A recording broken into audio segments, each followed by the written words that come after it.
World War II, an era of fighting, hatred, and arrogance. From concentration camps to the battlefield, this devastating event resulted in the deaths of millions of innocent people. In the Philippines, the Japanese tortured and murdered countless civilians and prisoners of war. The Filipino guerrillas in the American Liberation Front had no choice but to fight back to avenge the deaths of innocent people and to save the lives of thousands of other Filipinos and Americans. On November 15, 1935, the government of the Commonwealth of the Philippines had just been created. 6 years later, this newly established government was not ready for a Japanese invasion, nor were the American forces in the right state to help defend them.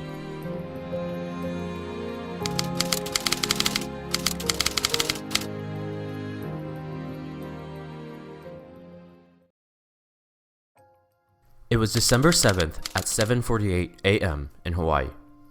Japanese dive bombers bearing the red symbol of the rising sun of Japan swarmed the islands of Oahu.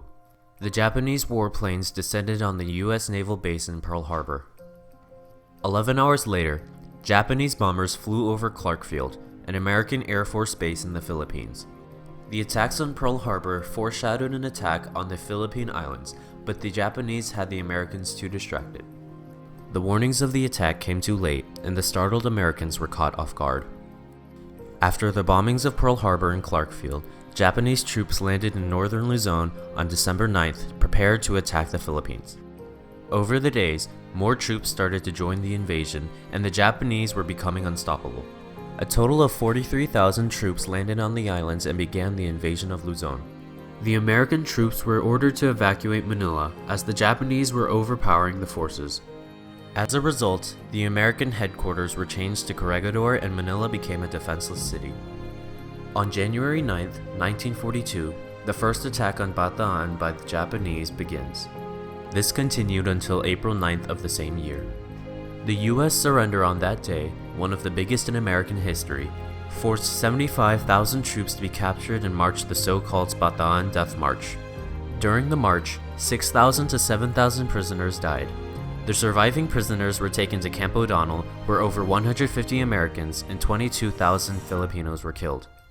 The invasion continued, and on March 5th and 6th, 1942, the Japanese regime forced the U.S. troops out of Corregidor and retreat to Australia.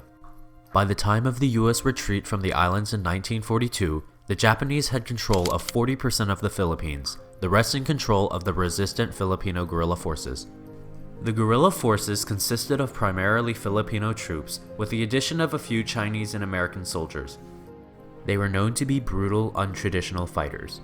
These forces performed small occasional ambushes when the Japanese troops weren't looking, which had been very effective considering how much the Japanese forces outnumbered the Filipino guerrillas. Many of the guerrilla forces had the important role of being spies for the American army. They had secretly provided proper food and water for the prisoners of war, gathered crucial information of the Japanese plans, and smuggled resources and guns from the Japanese army.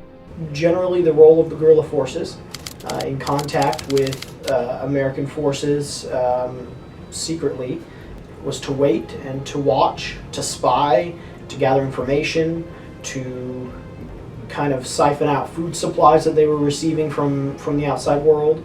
They were very valiant, very heroic. They did a lot. They certainly took a stand against the Japanese by resisting their efforts to control morale and control thought. Without these guerrilla forces, the Americans may not have been able to grant freedom to the Philippines from the Japanese. Even though the guerrilla forces were culturally diverse and were scattered across the Philippines, they were united under one general, Douglas MacArthur. Douglas MacArthur is considered one of the most important figures in the history of the Philippines. MacArthur was a U.S. general who led the American troops and the Philippine guerrillas in the heroic battles against the Japanese. Immediately after arriving in Australia after his retreat from the Japanese invasion, he spoke with the Australian press and gave a message to the Philippines. When I landed on your soil, I said to the people of the Philippines whence I came, I shall return. The Filipinos held those words as a promise. They were a sign of hope and courage for the people of the Philippines. To this day, General MacArthur is deemed as a national hero and a profound leader for the independence of the Commonwealth of the Philippines. Espionage was common among the women of the Philippines. The Japanese didn't see women as a threat to their plans of attack, so the Filipino woman could easily gather important information from their plans. One example of an extraordinary woman who assisted the Filipino guerrillas and American forces to defeat the Japanese is Claire Phillips. She was captured by the Japanese and was one of their prisoners of war. She was given the choice to take a job at a Japanese nightclub to avoid internment. From that job, she took key information from Japanese officers and provided it to the guerrilla forces and American Army. Women were not only involved as spies, but as nurses too. The Angels of Bataan were a group of Filipino and American women who served as nurses during the Battle of Manila as they were posted to the hospitals. They knew the threat that the Japanese posed, but they still took a stand against them because they were dedicated to help the Filipinos gain their freedom. Back in the Philippines, the Filipino and American soldiers resisting the Japanese were forced to become POWs after surrendering to their forces. On October 20th of 1944, Douglas MacArthur had kept his promise and returned to the islands of the Philippines, along with reinforcements. An assault was launched by MacArthur as they attacked the east coast of Leyte. That same day, Douglas MacArthur announced to the people of the Philippines over radio that he had returned to the Philippines. People of the Philippines, I have returned. By the grace of Almighty God, our forces stand again on Philippine soil, soil consecrated in the blood of our two people. The Japanese counterattacked the US Navy, and a few days later, what is arguably the largest naval battle in history ensues between the Japanese and the Americans. When the battle was over, the Japanese Navy was crippled, and the United States had nearly total control over the Philippine Sea. On land, the American forces and the Filipino guerrillas gained ground and moved through the Philippines, liberating cities on their way, therefore achieving their name, the American Liberation Front. They moved on to the northern part of the islands, and although there was a large Japanese counterattack, the invasion of the islands were so far successful. The US forces and the Filipino guerrillas landed on Luzon on January 10, 1945. On January 21st and 22nd, there was heavy fighting between the Liberation Front and the Japanese, resulting in the infamous Battle of Luzon.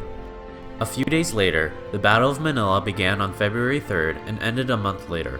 Around 100,000 people were killed in the Manila Massacre, and the city of Manila was bombed. There's the idea that they were burning down buildings, a lot of them with people still in them.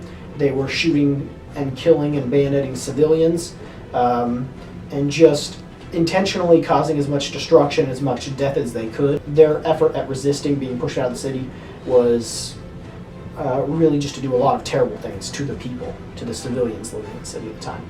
So the city was mostly burned down and destroyed, and a lot of civilians that shouldn't have been were killed or potentially raped or tortured. On August 6th, the US dropped the first atomic bomb on Hiroshima and dropped another bomb 2 days later on Nagasaki.